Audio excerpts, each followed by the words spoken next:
ନାଇଁ କୌଣସି ଧର୍ମରେ ଆମେ ଦେଖିବା ଏମିତି ଡିଷ୍ଟର୍ବାନ୍ସ ହଉନି ଯାହା ଆମ ଧର୍ମରେ ହଉଛି। ନାଇଁ ନାଇଁ ଆମ ଧର୍ମରେ ବି ନାହିଁ, କାହିଁକି ନା କାହିଁ ଅନ୍ୟ ଦେବାଦେବୀ ମନ୍ଦିରରେ ନାହିଁ?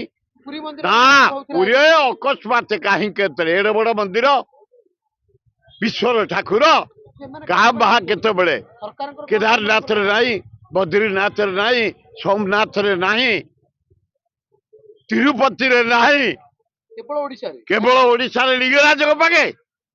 ଦୁଃଖଦାୟକ ଘଟଣା। ସରକାର କାହିଁ ହସ୍ତକ୍ଷେପ ସମସ୍ତଙ୍କୁ ଅନୁରୋଧ, ଏ ସେବାୟତ ଭାଇ ମାନେ ଆଗ ଠାକୁର ସେବା କରିବା, ଯାହାଙ୍କ ପାଇଁ ଆମେ ବଞ୍ଚିଛେ।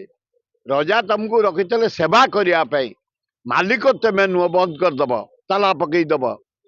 ଆଉ ଥରେ ସେମିତି ଟ୍ରଷ୍ଟି ଥାଏ, ମା ପାର୍ବତୀ କି ତାଲା ପକେଇଦେଲେ। ଖବର ଆସିଲା, ମୁଁ ଆଉ କଥାବାର୍ତ୍ତା ନକରି ସିଧା ନେଲି ଶାବଳ ମାର୍ତୁଳ ନେଇକି ତାଲାକୁ ଭାଙ୍ଗି ଲୋକଙ୍କୁ ଦର୍ଶନ କରେ। ଏ କଣ କାମ? ନା କରିବା ଦରକାର। ସରକାର ଜିଦି ଏ ଚାଲିଗଲା ଯୋଉ କାଲି ଯୋଉ ଦିନ ବିରାଟ ମକର ସଂକ୍ରାନ୍ତି, ଭାରତର ପର୍ବ, ହଜାର ହଜାର ଯାତ୍ରୀ କାଲି ଭକ୍ତ ଆସି ପୁଅ ଫେରିଗଲେ। କେତେ ଦୁଃଖ କାହାର?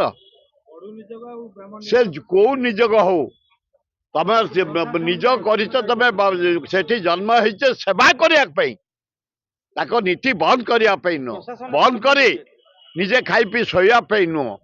ଏ ସେବାୟତ ଭାଇ ମାନେ ମୁଁ ହାତ ଯୋଡ଼ି ନିବେଦନ କରୁଛି, ତମ ଠାକୁର, ତମ ଲିଙ୍ଗରାଜ, ତେମେ ସେବାୟତ, ଚାଲନ୍ତୁ ସମସ୍ତେ ଏକାଠି ସୁନ୍ଦର ଭାବେ ନୀତି କରିବା, ଯାନି ଯାତ୍ରାକୁ ଆହୁରି ଉଚ୍ଚ କୋଟି କରିବା, ସବୁ ମିଳିମିଶି କରିବା, ଭଲ ହବ।